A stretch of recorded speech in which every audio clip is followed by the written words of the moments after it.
ये है हमारा क्वेश्चन नंबर 5 जिसमें ऐसी डायग्राम गिवन है, जिस डायग्राम के हिसाब से कुछ गिवन डेटा भी है, जहाँ गिवन डेटा में आता है ray A E is parallel to रे बी डी। ये जो रे ए ई है वो रे बी डी को पैरेलल है।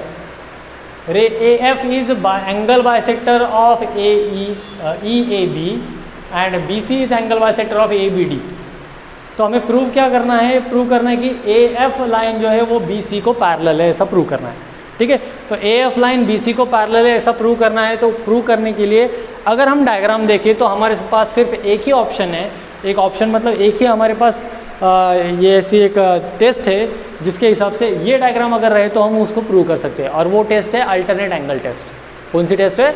Alternate angle test. अब उस अल्टरनेट एंगल टेस्ट को लेके हम कैसे सॉल्व करेंगे, तो देखिए, जैसे कि सबसे पहली बात, ये ए ई इज़ पैरेलल टू हमें बी डी गिवन है। क्या गिवन है हमें? रे ए ई इज़ पैरेलल टू रे बी डी। रे ए ई इज़ पैरेलल टू रे बी डी है और ये इसके एंगल बाइसेक्टर से ये गिवन है। ठीक है, तो अगर ये दोनों पैरेलल है और इसमें अगर हम ए बी ट्रांसवर्सल कंसीडर करें, ए बी इज़ ट्रांसवर्सल, अगर ए बी को ट्रांसवर्सल कंसीडर करें तो angle E A B is congruent to angle A B D. Correct. तो इसमें ये एंगल के मेजरमेंट भी गिवन है डायग्राम में। तो ई ए बी का मतलब क्या हो जाता है? Angle E A B is nothing but angle E A F plus angle F A B is equal to angle A B C plus angle C B D. ठीक है, क्या किया हमने? सिर्फ ए बी को ई ए बी को ई A F और F A B में स्प्लिट किया और ए बी डी को ए बी सी और सी बी डी में स्प्लिट किया। अब इनके मेजरमेंट्स लिख लेते हैं। क्या मेजरमेंट्स है यहाँ पर? x plus X is equal to Y plus Y which is nothing but 2x is equal to 2y। 2 तो हो गया कैंसिल, क्या बचा? x is equal to Y. Therefore हम क्या लिख सकते हैं? x किसका मेजरमेंट है? अब हमें इसमें भी एक बात याद रखनी है कि x दो एंगल का मेजरमेंट है, तो उसमें से कौन सा एंगल हमें ये लाइंस को पैरेलल प्रूव करने के लिए काम आ सकता है? तो वो एंगल है F A B. Angle F A B is congruent to angle A B C. These are alternate angles, therefore line A F is parallel to line B C by alternate angle test, theorem, property, जो भी आप कहो। ठीक है, सो alternate angle test से ये दो lines जो है वो पैरेलल प्रूव हो गई। ये हो गया हमारा 5वां क्वेश्चन। अब इस एक्सरसाइज का हमारा आखिरी क्वेश्चन है।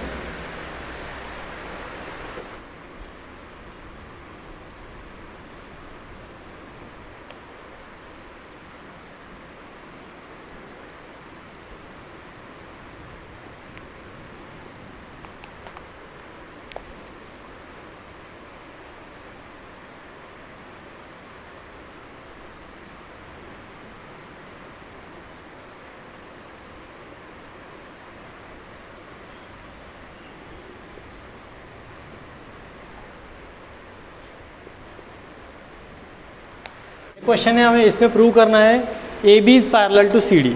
अब ये A B parallel to C D prove करना है और यहाँ पर देखिए क्या क्या गिवन है। ई एफ इसकी ट्रांसवर्सल है जो पॉइंट पी और पॉइंट क्यू में ए बी और सी डी को इंटरसेक्ट हो रही है। P R and Q S these are the angle by parallel angle bisector. Parallel angle bisector मतलब क्या? ये पी आर और क्यू एस जो है वो एक दूसरे को पैरेलल है और हमें प्रूव करना है कि ए बी और सी डी ये पैरेलल है एक दूसरे को। ठीक है, तो चलिए देखते हैं। अब यहाँ पर P Q S it is nothing but half of P Q C and Q P R is nothing but half of Q P B. ठीक है, अब देखिए क्या गिवन है हमें। एज वी नो दैट रे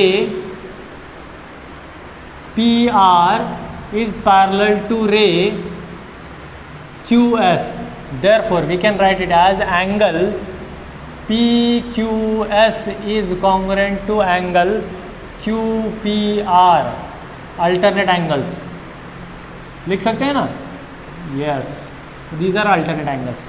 But जैसे कि अभी कहा मैंने कि ये जो है but angle P Q S is equal to half of angle, कौन सा, पी क्यू सी,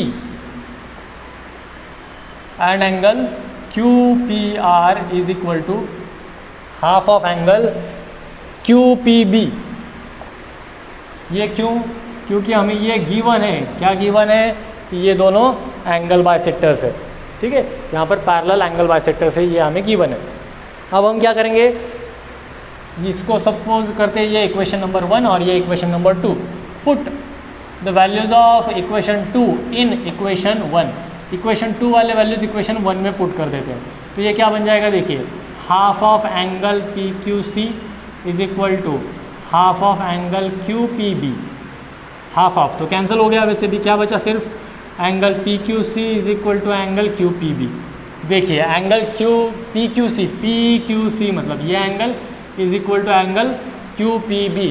तो ये एंगल दो अगर कॉन्ग्रुएंट हो गए, इक्वल हो गए, बट दीज आर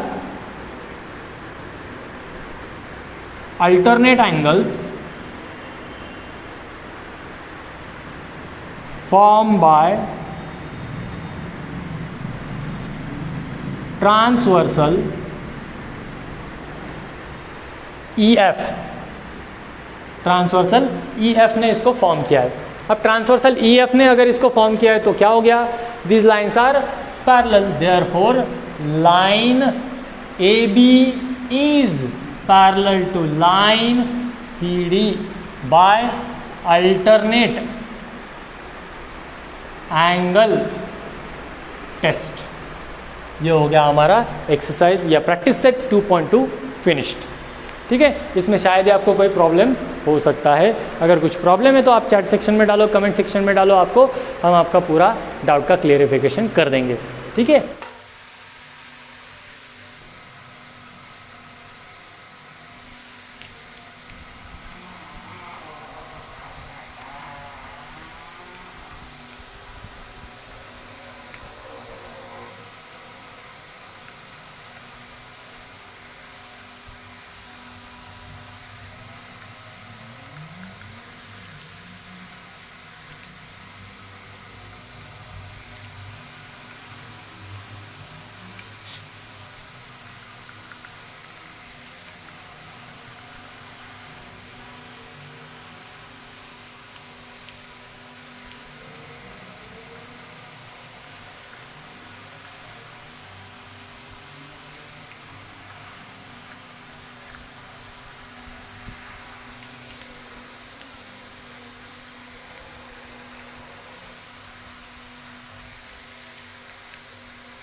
देखिए ये MCQs है, बहुत ही ईजी है, एक एक मिनट में एक एक MCQ सॉल्व हो जाता है।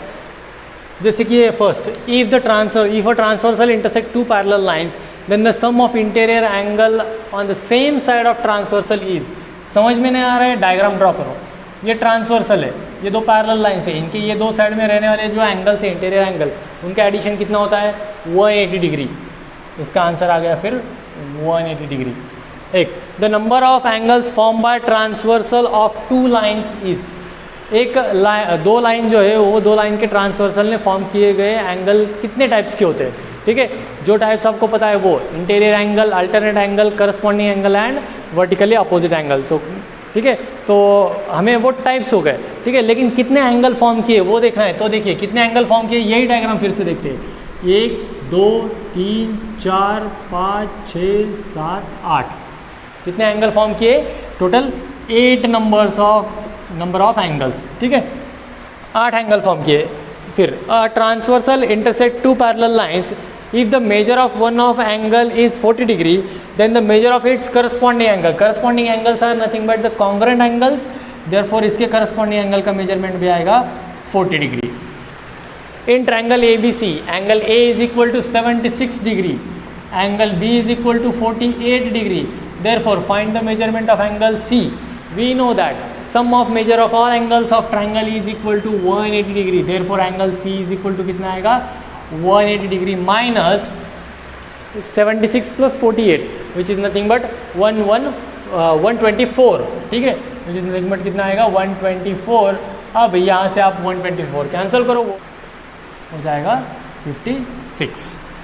Next number 5, two parallel lines are intersected by transversal if measure of one of the alternate angle interior alternate angle is 75 degree, then the measure of another angle. Another angle मतलब यहाँ पर meaning है another interior angle, ठीक है, interior alternate angle का। तो alternate angles are nothing but congruent angles. एक का अगर 75 है तो दूसरा भी 75 ही होगा। हो गया MCQ सॉल्व। कुछ प्रॉब्लम था इसमें या कुछ ऐसा बहुत बड़ा था क्या कि यार नहीं ये कंसेप्ट था, वहाँ से उठा के हम लाए, वहाँ से उठा के लाए, ये कंसेप्ट को मिलाया और फिर जाके आंसर मिला? कुछ भी नहीं, एकदम ईजी था, ठीक है। तो अब इसके जो क्वेश्चंस है वो क्वेश्चंस मैं आपको होमवर्क के लिए दे रहा हूँ, प्रॉब्लम सेट के, जो हमने जिस टाइप के एग्जाम्पल पहले सॉल्व किए हैं, ठीक है। सबसे पहले तो आपको करना है क्वेश्चन नंबर 4 सॉल्व, ठीक है। क्वेश्चन नंबर 4 क्या है, देखिए एक डायग्राम हमें गिवन है, उस डायग्राम में कुछ x और y के वैल्यूज़ हमें फाइंड आउट करने हैं, ठीक है। तो डायग्राम से x और y का वैल्यू आपको फाइंड आउट करना है। पेज नंबर है 23, क्वेश्चन नंबर है 4, ठीक है। फिर आता है क्वेश्चन नंबर 5 जिसमें रेशो गिवन है, ठीक है, रेशो गिवन है, ठीक है। ये क्वेश्चन नंबर 5 हम सॉल्व करवा लेंगे।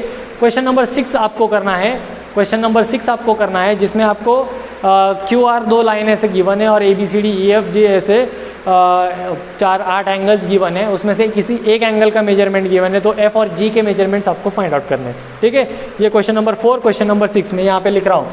होमवर्क के लिए आपको क्या क्या है, होमवर्क के लिए क्वेश्चन नंबर 4, क्वेश्चन नंबर 6, फिर आगे जाके है कुछ प्रूव करना है वो तो नहीं, लेकिन अब देखिए 2 क्वेश्चन मैंने आपको होमवर्क के लिए दे दिए, question number 4 and question number 6। बचे हुए क्वेश्चन अब हम यहाँ पर सॉल्व करेंगे।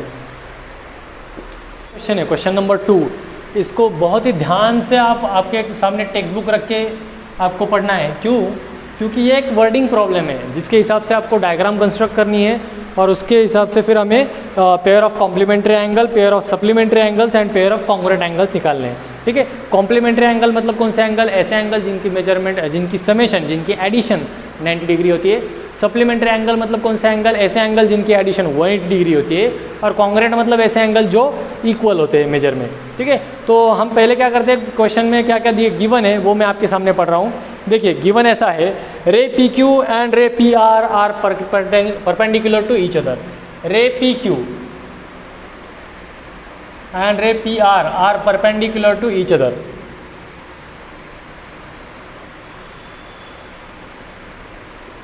ठीक है, ये दो रे एक दूसरे को परपेंडिकुलर है। अगला स्टेटमेंट ऐसा गिवन है, points B and A are in interior and exterior of angle QPR।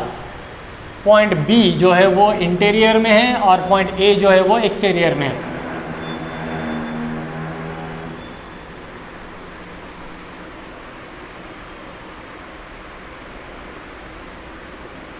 Like this, ठीक है। तो point B is in interior, point A is in exterior of angle QPR, ऐसा गिवन है हमें। और आगे क्या करना है, आगे जाके फिर ray PA and PB are again perpendicular to each other. Ray PA and PB are again perpendicular to each other. तो हमें अब यहाँ पर फाइंड आउट करना है the pairs of complementary angle, pair of supplementary angle and pair of congruent angle. Complementary angle मतलब कौन सा एंगल, मैंने अभी आपको बताया। तो कॉम्प्लीमेंट्री एंगल के पेयर, सबसे पहले तो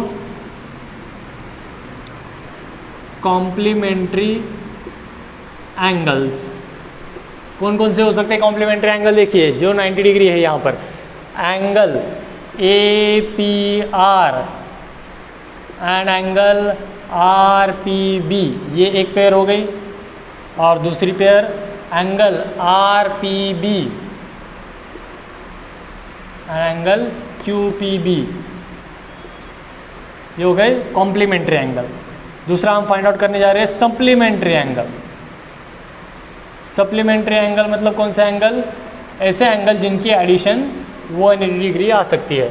तो ऐसा तो एक ही एंगल है यहाँ पर जिसके एडिशन 180 डिग्री निकलेगी, एक तो एंगल QPB और एंगल BPA, ठीक है।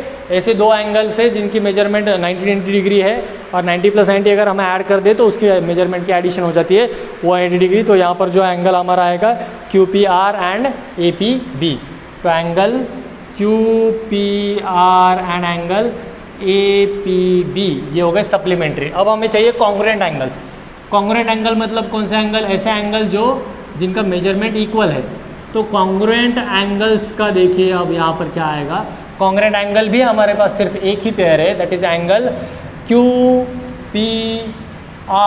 Is congruent to angle APB each of 90 degree. हर एक एंगल का मेजरमेंट कितना है यहाँ पर? 90 डिग्री। ये हो गया हमारा क्वेश्चन नंबर 2 यहाँ। ठीक है, समझ में आया? ओके, चलिए नंबर 3 है हमारे पास। अब question number 3, prove that if a line is perpendicular to one of two parallel lines then it is perpendicular to other line also. अगर कोई लाइन एक लाइन को परपेंडिकुलर है, जैसे डायग्रामेटिकली मैं आपको यहाँ पर बता रहा हूँ, देखिए ये दो लाइन से अगर एक लाइन किसी दो पैरेलल लाइन में से एक लाइन को अगर पैरेलल है, परपेंडिकुलर है, तो वो दूसरे को भी परपेंडिकुलर है, ऐसा हमें प्रूव करना है। कैसे प्रूव कर सकते हैं हम? सिमिलरली देखिए जो करोलरी हमने देखी थी ना, वही करोलरी हमें यहाँ पर अब यूज़ करनी है। ठीक है, और कुछ करने का इस क्वेश्चन में नहीं।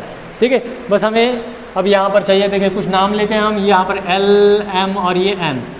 गिवन क्या है? गिवन यहाँ पर हमें given that line L is parallel to line M, again line N is perpendicular to line L। और प्रूफ क्या करना है? That we have to prove here line N is perpendicular to line M। अब हमें ये proof करना है as line N is perpendicular to line L। Therefore क्या हम कह सकते हैं? यहाँ पर मैं क्या करता हूँ, अब लाइन पे यहाँ पर एक कुछ नाम देता हूँ पॉइंट्स को, ये A, B, C, D, E, F and PQ। ठीक है, तो अगर ये N परपेंडिकुलर है तो angle EPB is equal to 90 degree. ठीक है, परपेंडिकुलर है ना, परपेंडिकुलर का मतलब क्या होता है? वो 90 डिग्री का एंगल फॉर्म करता है। और हमें ये भी गिवन है कि line L is parallel to line M। Line L क्या है? लाइन M को पैरेलल है। तो अगर ये पैरेलल है तो क्या हो जाता है? Angle EPB is congruent to angle PQD। ठीक है, अब EPB अगर 90 डिग्री है तो एंगल PQD भी कितना आएगा? 90 डिग्री। अगर एंगल PQD 90 डिग्री है तो हम क्या कह सकते हैं? Line N is also perpendicular to the line M, hence proved. ये हमने प्रूव करके दिखा दिया। कुछ दिक्कत, कुछ प्रॉब्लमेटिक था इसमें? कुछ भी प्रॉब्लमेटिक इसमें नहीं था, एकदम इजी बीइंग हमने इसको प्रूव करवा दिया। ठीक है, क्वेश्चन नंबर 4 जैसे कि मैंने आपको कहा है कि वो आपको होमवर्क के लिए सॉल्व करना है।